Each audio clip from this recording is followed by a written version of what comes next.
ಮಲ್ಲಿ ಏನಾದ್ರು ಕೊಡಕ್ಕೆ ಬಂದ್ಯಾ ಇಲ್ಲ ಕೊಟ್ಟಿರೋದನ್ನ ತೊಗೊಂಡು ಹೋಗಕ್ಕೆ ಬಂದ್ಯಾ? ನಿಮ್ಮನ್ನು ನೋಡ್ಕೊಂಡು ಹೋಗೋಕ್ಕೆ ಬಂದೆ ಅಣ್ಣ ಸರ್. ಈಗ ಹೇಗಿದ್ದೀರಾ? ನನಗೇನಾಗಿದೆ?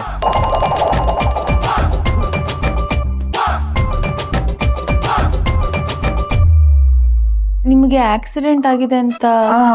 ಆಕ್ಸಿಡೆಂಟ್ ಆಗಿದೆ. ಕಾಲು ಕಾಲು ಕಾಲು ಸ್ವಲ್ಪ ನೋವಿದೆ, ಬಟ್ ಪರವಾಗಿಲ್ಲ. ನೋವು ಕಡಿಮೆ ಆಗದಿದ್ರೆ ಹೇಳಿ, ನಂಗೆ ಗೊತ್ತಿರೋರೊಬ್ರು ಉಳುಕ್ ತೆಗಿಯೋರಿದ್ದಾರೆ. ನೋವಿದೆ. ಬೇಡ ಬೇಡ, ನೋವಿಲ್ಲ. ಅಂದ್ರೆ ಉಳುಕ್ ತೆಗಿಯೋಷ್ಟು ನೋವೇನಿಲ್ಲ. ನೀವು ಮಲ್ಲಿ ಏನಾದ್ರು ಮಾತಾಡು. ಆದ್ರೆ ಏನಾದ್ರು ಅಡುಗೆ ಮಾಡು ಅಂತ ಹೇಳಕ್ ಬಂದೆ. ಮಧ್ಯಾಹ್ನದ ಅಡುಗೆ ಮುಗಿತಾ ಬಂತು ಸರ್. ನಿಮ್ಗೆ ಏನಾದ್ರು ತಿನ್ಬೇಕು ಅನ್ನಿಸ್ತಿದ್ಯಾ? ಏನು ಮಾಡ್ಕೊಡ್ಲಿ? ಬೇಡ, ಏನು ಬೇಡ.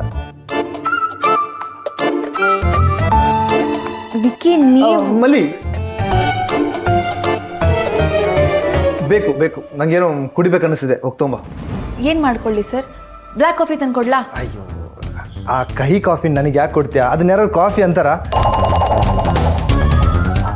ಅದನ್ನೇ ತಗೊಂಬ, ಬೆಸ್ಟ್ ಕಾಫಿ ಅದು, ತಗೊಂಬ. ಬೇಡ ಬಿಡಿ, ಕಷಾಯ ಮಾಡ್ಕೊಂಬರ್ತೀನಿ. ಅರ್ಶಿನ ಹಾಕಿರೋ ಕಷಾಯ ಕುಡಿದ್ರೆ ಗಾಯ ಇದ್ರೂ ಬೇಗ ವಾಸಿ ಆಗುತ್ತೆ. ಸರಿ, ಏನೋ ಒಂದು ಮಾಡು.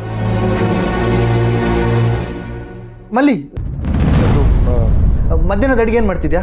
ಸಾರು, ಸಾಂಬಾರು, ಕೋಸಂಬರಿ, ಪಲ್ಯ, ಚಪಾತಿ ಎಲ್ಲ ಇದೆ ಸರ್. ಆದ್ರೆ ಇವರು ಅದ್ರ ಜೊತೆ ಹಪ್ಪಳನು ಮಾಡಬೇಕು. ಅದನ್ನು ಮಾಡಿದ್ದೀನಿ ಸರ್. ಆದ್ರೆ ವಿಕ್ಕಿ ಸಣ್ಣಿಗೇನು ಮಾಡಬೇಕು?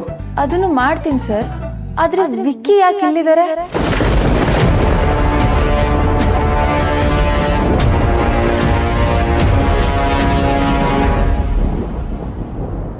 ವಿಕ್ಕಿ, ನೀವ್ ಯಾಕೆ ಇಲ್ಲಿದ್ದೀರಾ? ನಿಮ್ಗೆ ಅಣ್ಣ ಸರ್ ಹೇಗೆ ಪರಿಚಯ?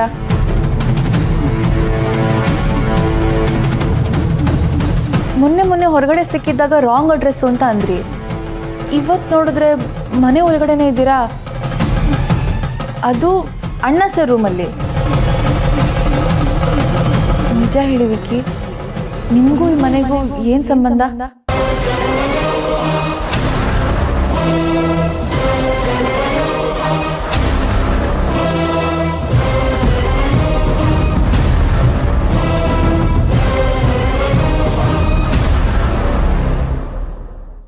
ಫ್ರೆಂಡ್ಶಿಪ್ ಡೇಗೆ ನೀವೆಲ್ಲ ಸೇರಿ ಒಟ್ಟಿಗೆ ಸೆಲೆಬ್ರೇಟ್ ಮಾಡ್ತಿದ್ರಲ್ವಾ, ಅದಕ್ಕೆ ಹರ್ಷಿತ್ ರಮ್ಯನ್ನ ಕರೆಸಿದ್ದಾನೆ.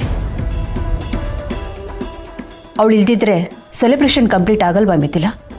ಅತ್ತೆ, ವಿರಾಜ್ಗೆ ಮದುವೆ ಮಾಡಬೇಕು ಅಂತ ನಾವು ಯೋಚನೆ ಮಾಡಿ ಜಾತಕನ ಹೊರಗಡೆ ಹಾಕಿದ್ವಿ. ಆದರೆ ಈಗ ರಮ್ಯ ಮತ್ತೆ ಬಂದು ನಮ್ಮ ಕಣ್ಮುಂದೆ ನಿಂತಿದ್ದಾಳೆ. ಏನು ಹೇಳಕ್ಕೆ ಹೊರಟಿದ್ಯಾ ಮಿಥಿಲಾ? ಜ್ಯೋತಿಷಿಗಳು ಹೇಳಿದ್ದು ನೆನಪಿಲ್ವಾ ಅತ್ತೆ? ವಿರಾಜ್ ಮದುವೆಗೆ ಎಲ್ಲ ಸಿದ್ಧತೆಗಳನ್ನ ಮಾಡ್ಕೊಳ್ಳಿ, ಆ ವಿಧಿನೇ ಹುಡುಗ ಹುಡುಗಿನ ಹತ್ರ ತರತ್ತೆ. ಹುಡುಗಿ ನಮ್ಮ ಕಣ್ಮುಂದೆನೇ ಇದ್ದಾಳೆ ಅಂತ. ಆ ಹುಡುಗಿ ರಮ್ಯನೇ ಆಗಿರ್ಬೋದಲ್ವಾ? ರಮ್ಯಾನಾ? ಹೌದು ಅತ್ತೆ, ಅವಳಿಗೆ ರಾಜಲಕ್ಷ್ಮಿ ಯೋಗ ಇದೆ ಅಂತಲೂ ನಮ್ಗೆ ಗೊತ್ತಾಗಿದೆ. ವಿರಾಜ್ ಕಂಟಕಕ್ಕೆ ಅವಳೇ ಪರಿಹಾರ ಅಂತಾದರೆ ನಾವು ಯಾಕೆ ಅವಳಿಗೆ ಇನ್ನೊಂದು ಚಾನ್ಸ್ ಕೊಟ್ಟು ನೋಡಬಾರ್ದು?